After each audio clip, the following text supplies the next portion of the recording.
ఎవరికైనా నేను సవాలు చేస్తున్నా, శ్రీకృష్ణుడి జీవితంలో ఆనందదాయకమైన ఘట్టంలోనే 10 రాయండి. మీరు ఒకటి కాదు 10 లేవండి, 2-3 మించి మీకు దొరకవండి. విషాద ఘట్టాలు రాయండి అమ్మా, నేను చెబుతున్నా ఓ 25 దొరుకుతా, ఓ 25. అది శ్రీకృష్ణుడి జీవితం. పుట్టింది జరసాల్లో, పుట్టిందో తల్లిక, పెంచిందో తల్లి, పుట్టిందో తండ్రిక, పెంచింది ఇంకో తండ్రి. అందులో పెంచిన తండ్రికేమో వీడు తన బిడ్డ కాదని తెలుసా, ఆ తల్లికేమో తెలియదా? ఏమి జీవితాన్ని అవునడానికి లేదు, కాదనడానికి లేదు. నిజం ఒకటికి తెలుసు, నిజం ఇంకోళ్ళకి తెలియదు. కానీ పెరిగాడు మహానుభావుడు. పుట్టగానే చంపేస్తారనే మేనమామ. మనం ఎంత అదృష్టవంతులు ఉండే అటువంటి మేనమామలు మనకి లేదు.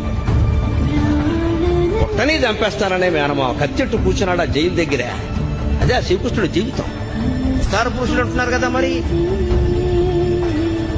ఇంత భయంకరమైన జీవితంలో కూడా భగవతత్వాన్ని వ్యక్తం చేసిన మహానుభావుడు శ్రీకృష్ణుడు. కృష్ణం ముందే జగత్.